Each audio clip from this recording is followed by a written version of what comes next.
इस दुख धाम से जाना भी ज़रूर है, पवित्र भी बनना ज़रूर है। जितना पवित्र बनेंगे उतना अच्छा मर्तबा पाएंगे, नहीं तो सजाएं खानी पड़ेंगी कि समझ स्पष्ट देकर और बार बार देकर एक पवित्रता के सागर बाप का सच्चा सच्चा फॉलोअर बन पूरा पूरा पवित्र बनकर 21 जन्मों का पूरा पूरा वर्षा लेने का पुरुषार्थ करने की बेहद का वर्षा देने वाले बेहद के पिता परम पिता परमात्मा की हम आत्माओं के लिए आज की मुरली से शिक्षाएं। स्थूल फरमान बोल और कर्म के लिए, संबंध संपर्क में व्यवहार के लिए, सूक्ष्म याद और संकल्प के लिए परमात्मा से मिलते हैं। संगम युग में पुराने हिसाब किताब को चुकतू करते हुए रूहानी कमाई करने के लिए, दृष्टि वृत्ति पवित्र बनाने के लिए फरमान मिलते हैं। परमात्मा स्पष्ट करते हैं कि याद करने के सूक्ष्म और मुख्य याद के फरमान का पालन करो तो स्थूल फरमान को पालन करने की शक्ति स्वतः ही मिलती रहेगी। निरंतर याद में रहने के फरमान को मानेंगे तो मन वचन कर्म से पवित्र बन जाएंगे। इस विधि को अपनाकर परमात्मा कहते हैं कि पवित्र बनो। संकल्प को चेक करना है, जरा भी अपवित्रता और अशुद्धता न हो। अपवित्रता माना पुराने संस्कार। परमात्मा का बनकर उनके फरमानों की लकीर के अंदर रहना है, इसलिए संकल्प में भी पुराने अशुद्ध संस्कार टच न करें, ये ध्यान रखना है। अगर टच करते हैं विकारी संस्कार, अगर संकल्पों में नकारात्मकता आती है, अगर संकल्पों में ईर्ष्या द्वेष नफरत की विकारों की अशुद्धता है तो पवित्रता खंडित है। फिर संपूर्ण वैष्णव संपूर्ण पवित्र नहीं कहलाएंगे। संकल्प शक्ति है, संकल्प से सृष्टि बनती है, इसलिए परमात्मा कहते हैं कि कोई एक संकल्प भी फरमान के विपरीत न हो, ऐसा संपूर्ण फरमान बरदार बनो। परमात्मा जो हैं जैसे हैं उन्हें वैसा ही जानकर दिल से मेरा बाबा कहना सबसे बड़ी विशेषता है। सिर्फ यूं ही मुख से नहीं बोलना है, बल्कि पहले उन्हें यथार्थ जानना है। हर संबंध से उन्हें अपना बनाना है, उनसे हर संबंध का अनुभव करना है। वे हमारे हैं, हम उनके हैं। अटूट अनादि रिश्ता है, यथार्थ है, सत्य है, सदा साथ निभाने वाले कल्याणकारी साथी हैं। इस समय हमारे शिक्षक, सदगुरु, दोस्त, सखा, बहन, भाई, बंधु, साजन, बच्चा बन हर संबंध का साथ देकर मोह रूपी बीमारी से छुड़ाने आए हैं, सही दिशा दिखाने आए हैं। हम आत्माओं का वरदानों से, ज्ञान रत्नों से, दुआओं से, गुणों से रोज श्रृंगार कर रहे हैं। बुराइयों से छूटने की विधि बता रहे हैं। याद का सुरक्षा कवच देकर सदा सेफ रहने का अटेंशन दिला रहे हैं। फर्स्ट डिवीजन में आए इसलिए परीक्षाओं में आने वाले प्रश्नों की जानकारी भी देते हैं। उन्हें हल कैसे करना है और पास कैसे होना है सब बता देते हैं, ताकि हम तैयारी कर लें। रोज प्यार से मीठे बच्चे कहकर मीठा बना रहे हैं। सदैव ऊंची दृष्टि से देखते हैं, क्षमा करते हैं, फिर से चांस देते हैं, धक्के खाने से छुड़ाते हैं। उनकी मेहरबानियों को महसूस करना, उन्हें जानना और मेरा बाबा कहना बहुत बड़ी विशेषता है। ड्रामा में जो ऑलराउंड पार्ट बजाते हैं और संगम युग में परमात्मा की श्रीमत पर चलकर माया जीत, विकर्माजीत, कर्मातीत, बाप समान निराकारी, निर्विकारी, निरहंकारी बन सूर्यवंशी के रॉयल घराने का परमात्मा से वर्षा लेकर प्राप्त करते हैं, वे ड्रामा में हीरो हीरोइन पार्टधारी हैं। परमात्मा का बनकर उनसे पुरुषोत्तम एक्ट सीखकर पार्ट बजाने वाले औरों से अलग दिखाई देते हैं, इसलिए मुख्य एक्टर्स हीरो हीरोइन कहलाते हैं। आज्ञाकारी बच्चे फॉलो फादर करते हैं, संपूर्ण पवित्र बनते हैं। वे ही संगम युग में मनुष्य से देवता बनने का इम्तिहान पास कर सकते हैं। पवित्र बनने का फरमान हर आत्मा को मिला है, इसलिए जो बच जाते हैं वे फुल पास हो जाते हैं, सजाओं से बच जाते हैं। लेकिन जो नहीं बनते हैं उन्हें भी पवित्र तो बनना ही पड़ता है, लेकिन समय पर ईश्वरीय कायदे से नहीं बने, इसलिए सजाएं खानी पड़ती हैं। ये परमात्मा बार बार स्पष्ट कर रहे हैं। रूहानी बच्चे हैं, रिमाइंडर है हम आत्माओं को खुद को रूह समझने का। रूह समझकर सुप्रीम रूह परमात्मा के महावाक्यों को सुनेंगे तो यथार्थ समझ आएंगे और धारणा होगी। देख समझकर सुनेंगे तो समझ में नहीं आएगा। परमात्मा बाप, टीचर, गुरु बनकर पालना देते हैं और जो तीनों की पालना के प्रमाण चलते हैं उन्हें तीनों का वर्षा मिलता है।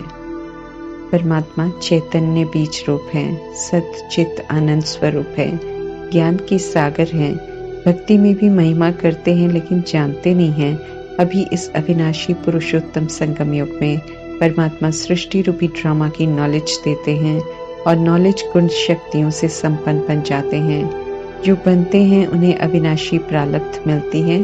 ये युग अविनाशी है क्योंकि अभी संगम युग में भी प्राप्ति, सतयुग त्रेता युग में भी प्रारब्ध मिलती है, फिर द्वापर कलयुग में भी अभी के पुरुषार्थ का यादगार चलता है।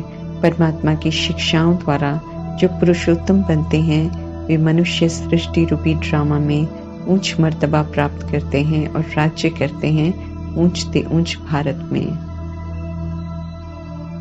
परमात्मा जब इतना ऊंच विश्व का मालिक बनाते हैं तो उनकी मत पर हमें चलना चाहिए, परंतु नहीं चलते हैं तो परमात्मा को अच्छा नहीं लगता है क्योंकि इसमें हमारा ही नुकसान है। परमात्मा साधारण रीति, साधारण तन का आधार लेकर साधारण सी जगह पर आकर पढ़ाते हैं, इसलिए उन्हें यथार्थ कोई जान नहीं पाता कि वे कितने ऊंचते ऊंच हैं। ऊंची पढ़ाई पढ़ाकर ऊंच मर्तबा देते हैं, नरकवासी से स्वर्गवासी बनाते हैं। उन्हें यथार्थ जान नहीं पाते, इसलिए इस फरमान का महत्व नहीं जान पाते हैं। जब परमात्मा कहते हैं कि मुझे याद करो तो आत्मा तमो प्रधान से सतो प्रधान बन जाएगी, जबकि ये भी क्लियर करते हैं परमात्मा कि सतो प्रधान बने बिना जा नहीं सकते हैं और बनना भी जरूर है। बनने के लिए फिर सजा ही एक माध्यम है, सजा भी फिर कड़ी होती है। आत्मा को ही शरीर के द्वारा सजा अनुभव होती है। कलयुग में गर्भ जेल है, बार बार शरीर छोड़ दूसरा लेने के लिए, कर्मों का हिसाब किताब चुकता करने के लिए आत्मा को गर्भ जेल में जाना पड़ता है। शरीर का आकार भले छोटा होता है लेकिन आत्मा को उस छोटे शरीर में रहते हुए समझ सारी होती है। कर्म बिल्कुल स्पष्ट होते हैं, इसलिए अकेले सजाओं को भुगतना पड़ता है। आत्मा को कलयुगी गर्भ में रहना बिल्कुल अच्छा नहीं लगता है, इसलिए उसके लिए जितनी देर गर्भ में रहना है उतनी समय पूरा कष्ट ही कष्ट है, दुख की भोगना है। एक जगह कैद आत्मा चाह कर भी बाहर नहीं आ सकती है, इसलिए इसे गर्भ जेल कहते हैं। आत्माओं का इस समय परमात्मा से कनेक्शन होता है। आत्मा चिल्लाती है मुक्त होने के लिए, परंतु उसे वहां से सहज मुक्ति नहीं मिलती है। आत्मा के न पिछले जन्म के साथ ही कुछ मदद करते हैं और न जिस घर में जन्म लेना है उनसे उसका कोई रिश्ता बना होता है, न वे मदद कर सकते हैं। सजा के समय हर आत्मा अकेले होती है, इसलिए किसी के भी संग में आकर कोई भी गलत कर्म नहीं करना है।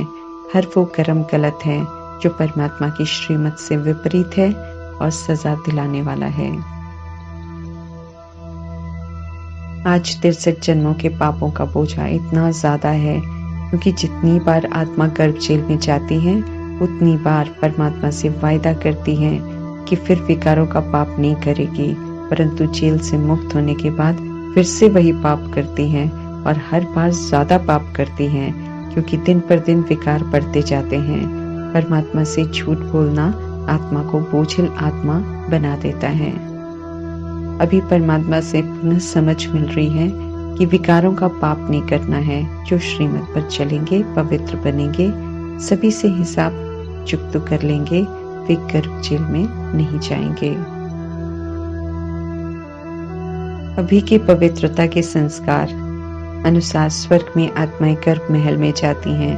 न जन्म में न शरीर छोड़ते समय आत्मा को वहां कोई कष्ट अनुभव होता है।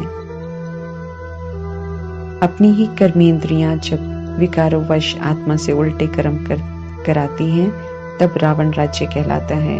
हर आत्मा कलयुग में रावण रूपी देह अभिमान और विकारों के वश कार्य करते हुए पाप आत्मा बन गई है। रावण का राज्य स्व पर चलता रहता है, इसलिए रावण की एफिजी जलाते रहते हैं लेकिन वो मरता नहीं है। परमात्मा आकर समझ देते हैं कि रावण देह अभिमान और 5 विकार हैं। जब तक इनकी समाप्ति हम नहीं करेंगे मालिक बनकर, तब तक ये जीवित रहेगा, तब तक राम राज्य नहीं आएगा। हर आत्मा की अपनी जिम्मेवारी है अपने ऊपर से राम राज्य हर आत्मा की अपनी जिम्मेवारी है अपने ऊपर से रावण राज्य समाप्त करने की। विधि परमात्मा समझा रहे हैं, लेकिन अमल हर आत्मा को खुद ही करना है। रावण पर जीत पाने वाले गोल्डन एज में जाते हैं। यादगार में इतने पत्थर बुद्धि हो जाते हैं कि एफिजी तो जलाते ही हैं, लेकिन लंका लूट कर लाते हैं। कोई एक झाड़ होता है जिसे वास्तव में कोई बीमारी होती है, परंतु उसे सोना समझ कर ले आते हैं और सोचते हैं कि हमने लंका लूट ली। आत्मा समझ परमात्मा को याद करने से बल मिलता है, जिसे योग बल कहते हैं। इस योग बल से ही निर्विकारी और सतो प्रधान बनते हैं। राज्य जो गवा दिया था वो वापस लेना है। आयरन एज के अपवित्र गृहस्थ व्यवहार का अंत है। सतयुग पवित्र गृहस्थ आश्रम से ड्रामा फिर से शुरू होगा। आत्माएं शरीर छोड़कर लोगों की भाषा में मरने के बाद भी इसी धरा पर दूसरा शरीर लेकर पाठ बजा रही हैं, और ऊपर से भी अन्य आत्माएं आती जा रही हैं, इसलिए पॉपुलेशन कम नहीं हो सकती है जब तक विकारों का राज्य है। परमात्मा अगर आत्माओं को पवित्र रहने का फरमान करते हैं तो कम से कम परमात्मा के बच्चे बनने वाले पॉपुलेशन को कुछ हद तक थामने में मददगार बनते हैं जब तक पढ़ाई चलती है। संगम युग की समाप्ति के बाद फिर करोड़ों की आबादी शरीरों से मुक्त होकर वापस घर जाएंगे, और जो अभी पढ़ते हैं वे सतयुग या त्रेता युग में अपनी कमाई के प्रमाण आएंगे।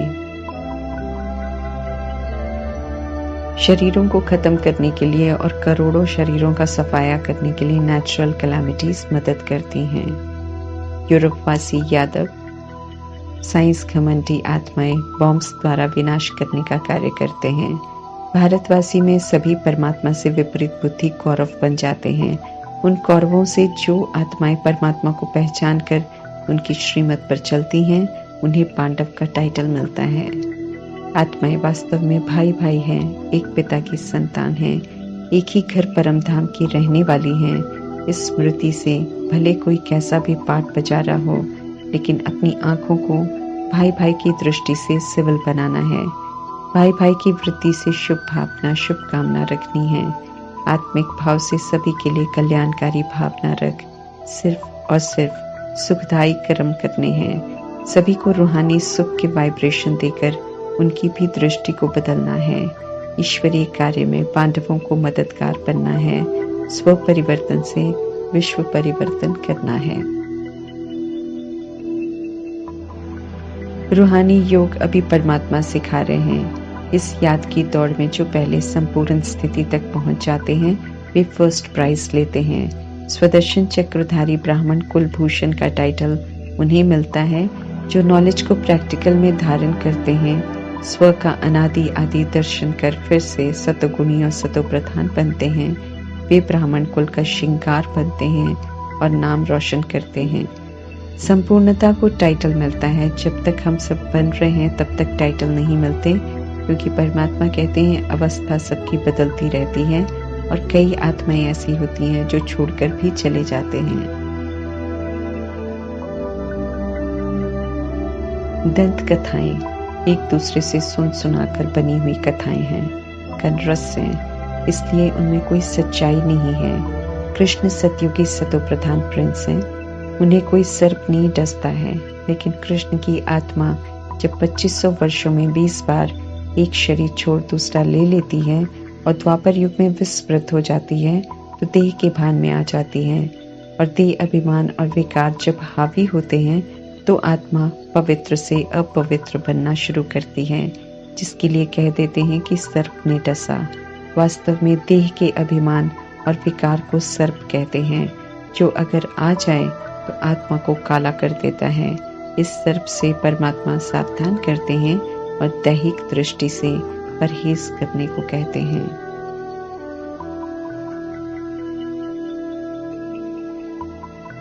कृष्ण के मुख के पास काठ की मुरली दिखाते हैं।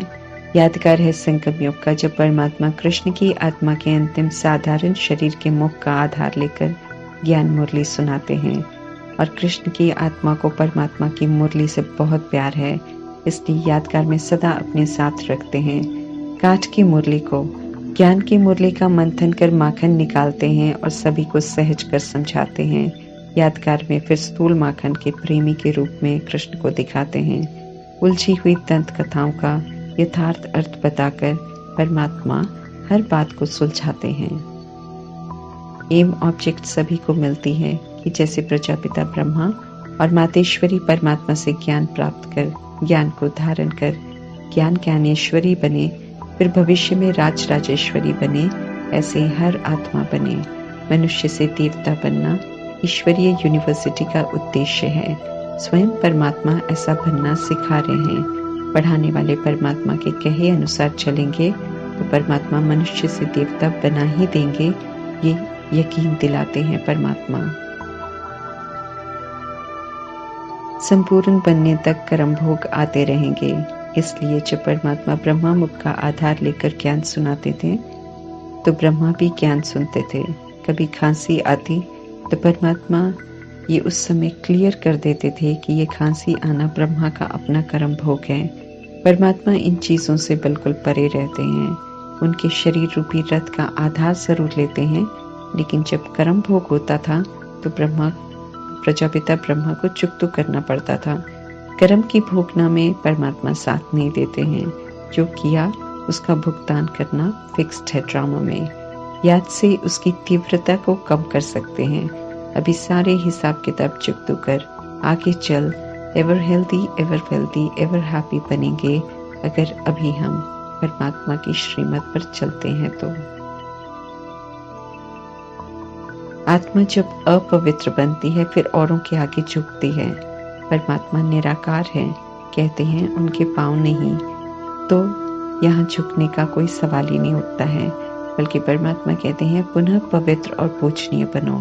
आधा कल्प माथा टेकने का पाठ था, अब पवित्र बनना है। याद भी गुप्त करनी है, मन ही मन परमात्मा को याद करना है। जितना साइलेंस में हम याद करेंगे उतना परमात्मा से कनेक्शन एक्यूरेट होगा। परमात्मा हम आत्माओं को सारी बातें बोलकर सिखाते हैं और प्रजापिता ब्रह्मा शिक्षाओं को प्रैक्टिकल कर्म में करके सिखाते हैं। इसलिए हमें डबल इंजन मिली है। इसकी स्मृति दिलाकर परमात्मा उमंग उत्साह में लाकर कहते हैं कि ज्ञान रत्नों से, गुणों से, शक्तियों से अपना श्रृंगार करो जैसे ब्रह्मा करते हैं। जो कभी राजा थे, जो कभी पूज्य थे, वे 83 जन्म में रंक बन गए, पुजारी बन गए क्योंकि विस्मृत हो गए। उन्हें स्मृति दिलाने के लिए परमात्मा उनके शरीर का आधार लेकर उन्हें ब्रह्मा नाम देकर सतयुग की स्थापना, विष्णुपुरी की पालना और कलयुग के आसुरीपन का विनाश करना सिखाते हैं। ब्रह्मापन आत्मा अनादि आदि स्मृति से फिर से समर्थ बन सतो प्रधान बनते हैं अपनी 84वें मरजीवा जन्म में। जो रावण की मत पर चलते हैं वे ब्रह्मा को देखकर संशय करते हैं और जो सत्य परमात्मा सुनाते हैं उसे नहीं सुनते हैं। दे अभिमान सत्य सुनने ही नहीं देता और बेसमझ बन गई आत्माएं परमात्मा से मिलन भी नहीं मना पाते हैं और ना उनसे वर्षा ले सकते हैं। परमात्मा सुख देते हैं इसलिए जयंती मनाते हैं, परंतु जानते नहीं हैं कि परमात्मा सुख देते कैसे हैं। परमात्मा सुखी होने का रास्ता बताते हैं। जो उस राह पर चलता है वे सुख घनेरे का वर्षा लेते हैं। परमात्मा से पवित्रता सुख शांति की जननी है। परमात्मा संपूर्ण सुख पाने के लिए संपूर्ण पवित्र बनने की समझ देते हैं। रावण रूपी विकारों से दुख मिलता है, इसलिए उसकी एफिजी बनाकर जलाने का रिवाज है, परंतु रावण है कौन ये नहीं जानते। परमात्मा न दे अभिमान और विकारों को परमात्मा ने दे अभिमान और विकारों को रावण कहा है और उस पर जीत पहनना सिखाते हैं। अनादि आदि स्मृति दिलाकर परमात्मा की शिक्षाओं को धारण करेंगे तो सच्चे सच्चे फॉलोअर्स बनेंगे, विजयी बनेंगे। फिर सदगुरु परमात्मा को फॉलो कर उनके साथ साथ शान से घर जाएंगे। शान से जाना माना बिना सजा खाए जाना। जो ज्ञान चिता पर बैठ ज्ञान को धारण कर उनका स्वरूप बनते हैं उन्हें सदगुरु परमात्मा साथ ले जाएंगे। चाहें या न चाहें, लेकिन इस दुख धाम से सबको जाना पड़ेगा। इस सत्य को बुद्धि में रख